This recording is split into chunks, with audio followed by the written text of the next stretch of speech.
Hello friends, ఈరోజు మనం ఈ వీడియోలో ప్రతిరోజు ఉపయోగించేటటువంటి ఇంగ్లీష్ సెంటెన్స్, డైలీ యూజ్ చేసేటటువంటి ఇంగ్లీష్ సెంటెన్సెస్ అనేది ఏ విధంగా యూజ్ చేయాలనే దాని గురించి ఈ విధంగా తెలుసుకుందాం. మనం ప్రీవియస్ వీడియోలో పార్ట్ 1 వీడియో కింద డైలీ ప్రాక్టీస్ చేయడానికి చేసాం. ఇప్పుడు వచ్చేసి పార్ట్ 2, అంటే రోజు ప్రాక్టీస్ చేస్తేనే మనకి ఇంగ్లీష్ అనేది ఈజీగా అర్థమవుతుంది. ఈరోజు సెకండ్ డే, పార్ట్ 2 లేదా సెకండ్ డే అని మీరు మెన్షన్ చేసుకున్నా ఏం కాదు.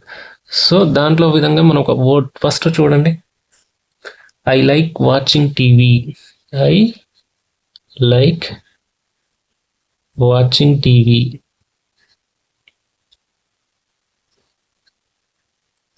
అంటే దీని అర్థం ఏంది? ఐ లైక్ వాచింగ్ టీవీ అంటే నేను టీవీ చూడడానికి ఇష్టపడతాను. నేను టీవీ చూడడానికి ఇష్టపడతాను. నేను టీవీ చూడడానికి ఇష్టపడతాను. అదేవిధంగా నార్మల్గా అడుగుతారు కదా, నీకు ఏదంటే ఇష్టం, నువ్వు ఏది చూడడానికి ఇష్టం అంటే సినిమా చూడడానికి ఇష్టపడతావా లేకపోతే టీవీ చూడడానికి ఇష్టపడతావా అంటే అట్లా ఆ విధంగా. Next, I can speak. I can speak అంటే నేను మాట్లాడగలను. ఐ కెన్ స్పీక్ అంటే అర్థమైంది నేను మాట్లాడగలను. ఒకవేళ ఇంకా ఫామ్ చేయాలనుకుంటే ఐ కెన్ స్పీక్ ఇంగ్లీష్. నేను ఇంగ్లీష్ మాట్లాడగలను. నేను ఇంగ్లీష్ మాట్లాడగలను. అట్లా ఈ విధంగా మనం సెంటెన్సెస్ అనేది ఫామ్ చేసుకోవచ్చు. నెక్స్ట్ ఇంకో సెంటెన్స్ చూడండి. Are you busy. Are you busy అంటే నువ్వు బిజీగా ఉన్నావా. ఎవరైనా మనం వచ్చి బిజీగా ఉన్నప్పుడు అడుగుతాం కదా, నువ్వు బిజీగా ఉన్నావు అంటే దాన్ని ఇంగ్లీష్లో ఏమంటున్నావు? Are you busy. Are you busy అంటే మళ్ళీ ఒకవేళ ఇంకా ఫామ్ చేయాలనుకుంటే right now.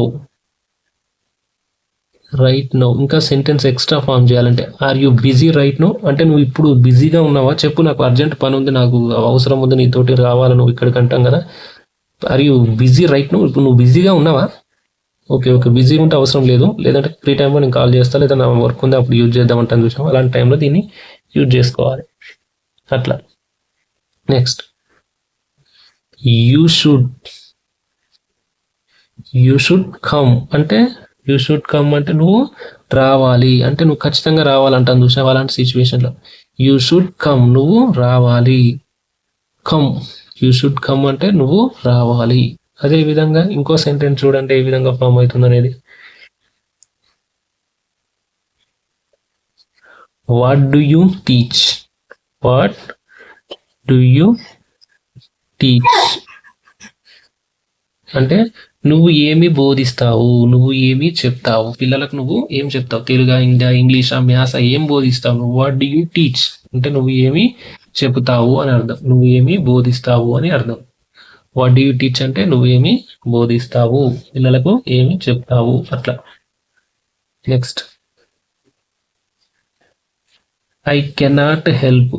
I cannot help అంటే నేను సహాయం చేయలేను. నేను సహాయం చేయలేను, నేను నీకు సహాయం చేయలేను అట్లా.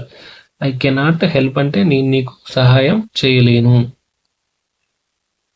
ఐ కెనాట్ హెల్ప్ అంటే నేను సహాయం చేయలేను. అదేవిధంగా ఇంకా దీన్ని రాయాలనుకుంటే ఇంకా రాసుకోవచ్చు. ఐ కెనాట్ హెల్ప్ అన్నాం కదా. ఐ కెనాట్ గో అంటే నేను వెళ్ళలేను. ఐ కెనాట్ గో అంటే నేను వెళ్ళలేను. ఐ కెనాట్ ఆస్క్ నేను అడగలేను. ఐ కెనాట్ హెల్ప్ అంటే నేను సహాయం చేయలేను. ఐ కెనాట్ గో అంటే నేను వెళ్ళలేను. ఐ కెనాట్ ఆస్క్ అంటే నేను అడగలేను. కెనాట్ లెర్న్ అంటే నేను నేర్చుకోలేను.